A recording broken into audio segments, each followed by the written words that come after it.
What'd you guys think about the October 4th thing and the 5G thing? What do you guys what did you guys experience when that test went on?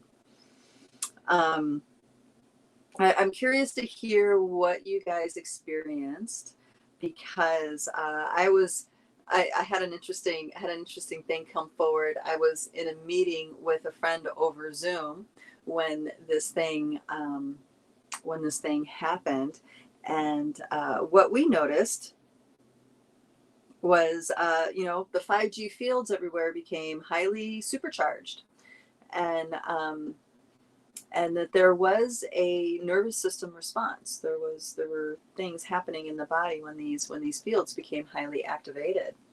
Now, I don't know if I'd go as far to say as V2K tech, but I know that 5G does create subrealities, and I've talked about this several years ago, and it felt like that really got activated big time.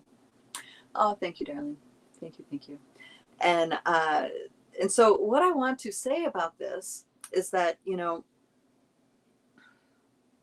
our biosuits are highly sophisticated interdimensional apparatuses. Okay, they're highly sophisticated, and our nervous system is way more sensitive than we realize. And the control systems that have been in place for a long time used the nervous system response to reinforce things, to reinforce pain, trauma, emotional anguish, all this stuff. So we know these feelings very well. We know these frequencies very, very well. And what's happening on a natural cycle level, or I should say on a solar cycle level and a lunar cycle level, all these, many of these deeply embedded, held patterns that we've been living through from generation to generation, inherited stuff, these patterns are coming up fast and hard to the surface. And with that comes a certain nervous system response, because a lot of these patterns that we've been deeply entrenched in generation after generation, right, it has to do with trauma, it has to do with shock and really intense feelings that that tweak our nervous system. I'm tying this into the 5G thing, I promise. And so on the solar lunar cycle level, all this is being brought to the surface. Light is being shined on it, and we are being challenged. We are being called to alchemize and release and let go what we can. Claim what's ours, take accountability for what's ours, and then move the rest of it through our system. Okay? And this activation that happened with that 5G thing seemed to, it activated those 5G fields, and it also activated the nervous system as if it is going through or having a memory of or a pattern of, those past experiences. So I'm bringing that to you guys so it can make a little sense on why these patterns, these energies are a lot harder than normal, than usual, than they have been in the past to work through. It takes a lot more focus. It really takes a doubling down on doing the work, doing our personal work.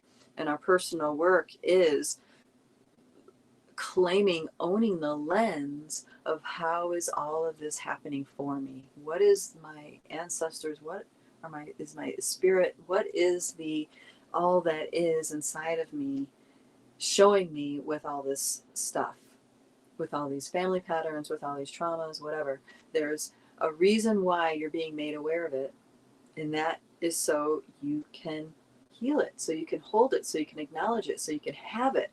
And once you do that, it can move very, very freely. Now, I went a lot deeper into this last month in that in another chat where I talked about how the secret of turning pain into seeds of power. And so I won't go over that whole thing because, that took me a whole hour to get out, to get down or to get out to you guys. So I won't recap that necessarily. I just want to touch on that so you guys can maybe go back to that if you feel called. Because I talk about the secret of how to really transform these things within yourself. And once you do that, you are doing your part of resolving the family inherited traumas, programs, belief systems, stuff like this, things that are painful and injury to the soul. You know, we're healing those things for our family. We're healing those things for our collective because we have those capacities. So this activation of that field, you know, just hit the nervous system in such a way where it's very close in frequency and experience to these family patterns and these other kinds of inertias that are up in our face right now to alchemize. So wonderful. Okay, there's a bunch of comments, so I'm going to go ahead and read through those, and then I will keep going. Oh, and the other thing I want to point out before those comments is that, you know, the activation of these things is actually a very risky thing to do for the controller, so to speak, the energy, the consciousness of that, because every time they do some level of shenanigans like this, it wakes more people up even more.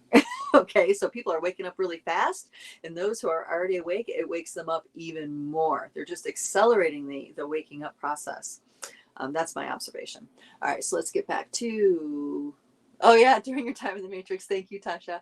All right, we are in the, all right, so she's at the aquarium ahead and completely forgot. I felt this, so she's talking about yesterday on the day. We were in the aquarium and had completely forgot. I felt a sense of panic and it took intense concentration to calm my nervous system. Aha. Thank you, darling. Thank you for that. Dear Sister Tony says, I was laying on the ground out back and stayed very relaxed. Oh, good call, darling. Yeah, stay connected to the earth. And this is true with all of these pieces, is stay connected with the rhythms of the earth, stay connected with the electrical charge of nature. Okay, so this is a great alchemical elixir for all of us, regardless of what it is exactly that we're going through, the details of it, whether it be technical or not. Okay.